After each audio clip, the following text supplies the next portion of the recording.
បាទសូមអនុញ្ញាតជម្រាបសួរបងប្អូនប្រិយមិត្តទស្សនិកជនដែលតែងតែចូលចិត្តនិងតាមដាននៅកីឡាបាល់ទាត់ហើយថ្ងៃនេះសម្រាប់ admin ផ្ទាល់សម្រាប់คลิปវីដេអូប្រចាំថ្ងៃច័ន្ទនេះมันមានគូបាល់ច្រើនទេអញ្ចឹង admin សម្រាប់คลิปនេះអត់បានធ្វើការវិភាគលំអិតអីដោយគូធំទេអញ្ចឹងគ្រាន់តែ admin មកឲ្យតម្រុយបាល់សម្រាប់คลิปវីដេអូនេះចំនួន2គូមកចែកជូនបងប្អូនហើយក៏មាន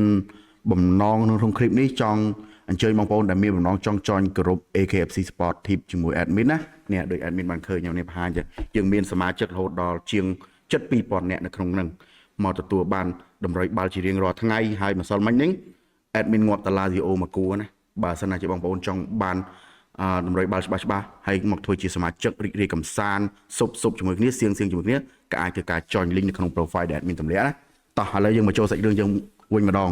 សម្រាប់2គូដែល admin នឹងជ្រើសរើសក្នុងថ្ងៃនេះគូទី1គឺ admin សូមជ្រើសនៅEnglish League 2ឬក៏ League លំដាប់ទី4របស់អង់គ្លេសរវាងក្រុម Harrogate Town និងធ្វើជាម្ចាស់ផ្ទះស្វាគមន៍ក្រុមភៀវ Alexander Crew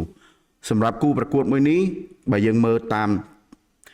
តារាងពិន្ទុគឺក្រុមភៀវមានពិន្ទុល្អជាងដោយសារបច្ចុប្បន្នក្រុមភៀវស្ថិតនៅលេខរៀងទី9ចំណែកក្រុមម្ចាស់ផ្ទះស្ថិតនៅលេខរៀងទី16ដូច្នេះហើយក្រុមភៀវប្រកាសជាមានលទ្ធផលល្អជាងក្រុមម្ចាស់ផ្ទះហើយបើយើងមកកលេចមកមើលក្រុមទាំងពីរសម្រាប់ការជួបគ្នា admin មើលប្រវត្តិជួបគ្នាកន្លងមកចំនួន7ដងគឺក្រុមម្ចាស់ផ្ទះមិនដែលយកឈ្នះលើក្រុមភៀវម្ដងណាទេដោយក្នុងនោះក្រុមភៀវយកឈ្នះ14ប្រកួតនិងស្មើគ្នា3ប្រកួតហើយសម្រាប់គូនេះចឹងមិនបាច់វិភាគអីច្រើនទេ admin សូមណែនាំបងប្អូនឲ្យធ្វើការឈៀរទៅក្រុមភៀវ Alexander Crew ហើយចំណែកគូទី2ដែល admin នឹងជ្រើសរើសយកមកថ្ងៃនេះគឺនៅក្នុងក្របខ័ណ្ឌ La Liga អេស្ប៉ាញ2ឬក៏លីកលំដាប់ទី2របស់អេស្ប៉ាញគឺគូរវាង Leonesa នឹងធ្វើជាម្ចាស់ផ្ទះស្វាគមន៍ក្រុមភៀវ Albacete សម្រាប់ក្រុមទាំងពីរបើយើងមើលតារាងបន្ទុកគឺដូចជាបដុំបសងគ្នាណាមួយលេខ17មួយលេខ16អញ្ចឹងហើយសម្រាប់គូនេះ admin ពិបាកក្នុងការថាឲ្យបងប្អូនធ្វើការឈៀរទៅក្រុមម្ចាស់ផ្ទះឬក្រុមភៀវអញ្ចឹងគូនេះ admin ណែនាំឲ្យបងប្អូន